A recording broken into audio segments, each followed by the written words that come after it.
हरि ओम श्री गणेशाय नमः। ओम नमः शिवाय। खड़विंशो अध्याय। शिव का ब्रह्मचारी रूप धारण कर पार्वती के पास जाना। ब्रह्मा जी बोले, हे नारद, उन मुनियों के चले जाने के अनंतर जगत सृष्टा शिव ने सो पार्वती के तप की परीक्षा लेने हेतु विचार किया। वे शिव जी परीक्षा के बहाने उसे देखने के लिए जटाधारी ब्रह्मचारी का वेश बनाकर उस तपोवन में गए। उन्होंने प्रसन्न मन से बूढ़े ब्राह्मण का वेश धारण किया और दंड तथा छत्र धारण किए हुए तेज से देदीप्यमान हो पार्वती के पास पहुँचे। उन्होंने सखियों से घिरी हुई उस सर्वताप सिद्ध पार्वती को वेदी पर बैठे हुए साक्षात चंद्रकला के समान देखा। ब्रह्मचारी का वेश धारण किए हुए भक्त वत्सल सब इस प्रकार स्थित हुई पार्वती को देखकर उसके समीप गए। उस अपूर्व तेजस्वी ब्राह्मण को आए हुए देखकर देवी ने सभी प्रकार की पूजा सामग्री से उनका पूजन किया। इस प्रकार भली भांति पूजा सत्कार करने के अनंतर पार्वती ने प्रसन्नता के साथ उस ब्राह्मण से आदर पूर्वक कुशल समाचार पूछा। पार्वती बोली, हे ब्राह्मण, ब्रह्मचारी का स्वरूप धारण किए हुए आप कौन हो और कहाँ से आए हो? हे वेद वेत्ता ब्राह्मण, तुम्हारे तेज से यह वन प्रकाशित हो रहा है, यह सब कारण मुझसे कहो। ब्राह्मण ने कहा, मैं वृद्ध ब्राह्मण का शरीर धारण किए हुए एक बुद्धिमान व्यक्ति हूँ, तपस्वी हूँ। दूसरों को सुख देना तथा उपकार करना ही मेरा काम है, इसमें संशय नहीं। अच्छा, अब तुम बतलाओ कि तुम किसकी कन्या हो, कौन हो? इस निर्जन वन में अकेली रहकर इतनी कठिन तपस्या जो मुनियों के लिए भी दुष्कर है, क्यों कर रही हो? तुम बाला तथा वृद्ध भी नहीं हो, सर्वथा तरुणी जान पड़ती हो। पति के बिना इस वन में इतनी तीक्ष्ण तपस्या क्यों करती हो? हे भद्रे, क्या तुम किसी तपस्वी की सहचारिणी हो जो इतनी घोर तपस्या में निरत हो? क्या वह तपस्वी तुम्हारा पोषण नहीं करता अथवा तुम्हें छोड़कर अन्यत्र चला गया है? बताओ, तुम किस कुल में उत्पन्न हो, तुम्हारे पिता का क्या नाम है और तुम्हारा भी क्या नाम है? तुम तो सभी प्रकार से सौभाग्यशालिनी जान पड़ती हो, फिर भी यह व्यर्थ तपस्या क्यों करती हो? क्या तुम वेदों की जन्मदात्री सावित्री हो या महालक्ष्मी अथवा सुंदर रूप धारण किए हुए सरस्वती हो? इनके मध्य में तुम कौन हो? मैं तुम्हारे विषय में इससे अधिक तर्क नहीं कर सकता। पार्वती बोली, हे विप्र, मैं ना तो सावित्री हूँ, ना लक्ष्मी हूँ और ना तो सरस्वती ही हूँ। मैं हिमालय की कन्या हूँ और मेरा नाम पार्वती है। पूर्व काल में जब मैं दक्ष की कन्या थी, उस समय मेरा नाम सती था। मेरे पिता ने मेरे पति की निंदा की थी, जिससे मैंने योग मार्ग द्वारा अपना शरीर त्याग दिया था। मैंने उस जन्म में भी शिव को पति के रूप में प्राप्त किया था और इस जन्म में भी भाग्यवश शिव को प्राप्त किया, किंतु मेरे दुर्भाग्य से वे शिव कामदेव को भस्म कर मुझे छोड़ अंतर्ध्यान हो गए।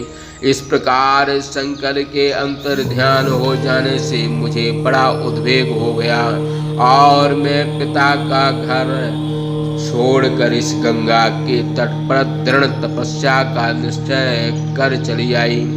बहुत काल तक कठोर तपस्या करने के बाद भी मेरे प्राण वल्लभ सदा शिव मुझे प्राप्त नहीं हुए। इस कारण मैं अग्नि में प्रवेश करना चाहती थी, किंतु तुम्हें देखकर क्षण मात्र के लिए रुक गई। अच्छा, अब आप पधारे, क्योंकि शिव जी ने मुझे अंगीकार नहीं किया, इस हेतु मैं अब अग्नि में प्रवेश करूंगी। इसके लिए अनंतर भी मैं जहाँ जन्म लूंगी वहाँ भी शिव को ही वर रूप में प्राप्त करूंगी। ब्रह्मा जी बोले, ऐसा कहकर पार्वती ब्रह्मचारी द्वारा बारंबार निषेध करने पर भी अग्नि में प्रवेश कर गई। पार्वती के अग्नि में प्रवेश करते ही उसकी तपस्या के प्रभाव से वह अग्नि तत्क्षण चंदन के समान शीतल हो गई। क्षण भर में अग्नि के मध्य में स्थित हो उसे शीतल जान जब वह गोलोक में जाने को उद्यत हुई, तब उस ब्राह्मण ने हंसते हुए उससे पूछा। ब्राह्मण ने कहा, हे भद्रे, तुमने यह कैसी तपस्या की? मुझे तो तुम्हारी इस तपस्या का फल कुछ भी नहीं जान पड़ता। देखो, इस अग्नि ने तुम्हारा शरीर भी भस्म नहीं किया। मनोरथ प्राप्ति की बात तो बहुत दूर है, इसलिए हे देवी, तुम अपना मनोरथ ठीक से कहो। मैं सबको सुख देने वाला श्रेष्ठ ब्राह्मण हूँ, इस कारण हमारी तुम्हारी मित्रता हो गई। तुम अपना मनोरथ सत्य सत्य कहो, अपने मनोरथ को गोपनीय मत रखो। हे देवी, इसके पश्चात भी तुम बताओ कि तुम कौन सा वरदान चाहती हो। मुझे तो सारे वरदान का फल तुम्ही में दिखाई पड़ता है। इतनी बड़ी तपस्या यदि तुमने दूसरे के लिए की है तो वह सारा का सारा तुम्हारा तप व्यर्थ हो गया और तुमने रतन को छोड़कर कांच ही धारण किया है। इस प्रकार की अपनी सुंदरता तुमने व्यर्थ क्यों कर दी? अनेक प्रकार के बहुमूल्य वस्त्र त्याग कर तुमने यह मृग चर्म क्यों धारण किया? तुम्हें अपनी तपस्या का सत्य कारण बताओ, जिसे सुनकर मैं भी प्रसन्नता प्राप्त करूं। ब्रह्मा जी ने कहा, जब इस प्रकार उस ब्राह्मण ने पार्वती से पूछा, तब सुव्रता पार्वती ने अपने सखियों के मुख से सारा वृत्तांत कहलवाया। तदंतर पार्वती की प्रेरणा प्राप्त कर उनके अभिप्राय को जानने वाली प्राण प्रिया विजया नाम की सखी ने उस ब्रह्मचारी से कहा। सखी विजया ने कहा, हे ब्रह्मचारी, यदि तुम इस जगत का सारा चरित्र एवं इनकी तपस्या का सारा कारण जानना चाहते हो तो मैं कहती हूँ, आप सुने।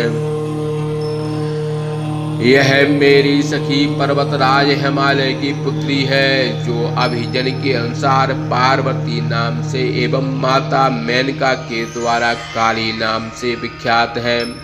अभी तक इसका विवाह किसी के साथ नहीं हुआ है, कारण कि यह शिव जी को छोड़कर दूसरे को अपना पति नहीं बनाना चाहती।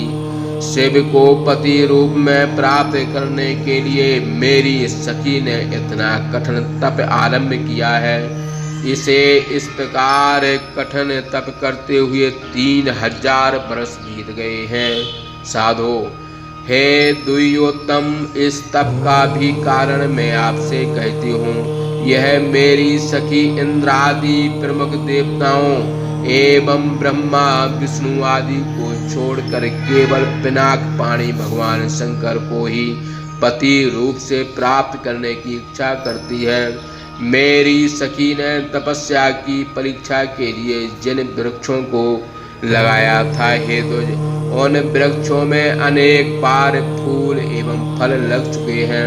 यह मेरी सखी नारद के उपदेश से अपने रूप को सार्थक और अपने पिता के कुल को अलंकृत करने एवं काम पर अनुग्रह करने के लिए महेश्वर के उद्देश्य से इतना दारुण तप कर रही है।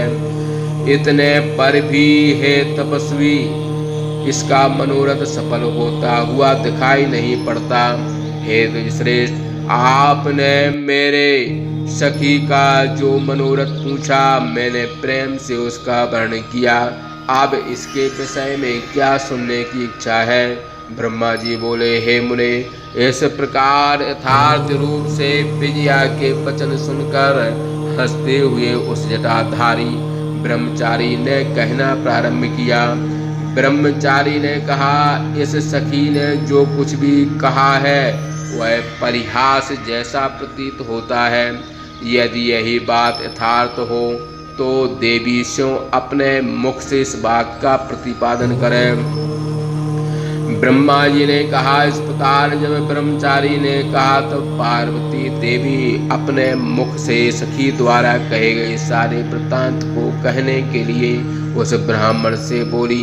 इस प्रकार सिद्धि भाषा टीका सत्सय महापुराण के अंतर्गत द्वितीय रुद्र संहिता के तृतीय पार्वती खंड में शिव जटल संवाद वर्णन नामक 26वां अध्याय समाप्त। बोलिए शंकर भगवान की जय।